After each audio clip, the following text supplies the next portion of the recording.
வள்ளுவ பெருமான் குறிப்பறிதல் அப்படின்ற அதிகாரத்தில் சொல்கிறாரு, அடுத்தது காட்டும் பளிங்கு போல் நெஞ்சம் கடுத்தது காட்டும் முகம் அப்படின்னு சொல்கிறார்.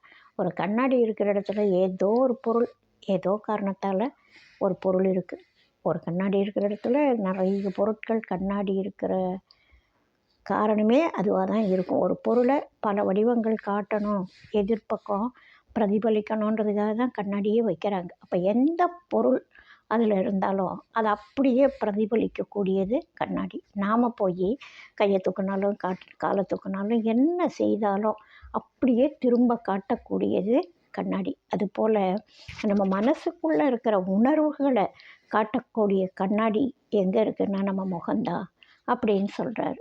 அடுத்தது காட்டும் பளிங்கு போல் நெஞ்சம் கடுத்தது காட்டும் முகம் அப்படின்னு சொல்கிறாரு. கண்ணாடி மாதிரி முகத்தை பார்த்து உணர்வை தெரிஞ்சுக்கலாம்.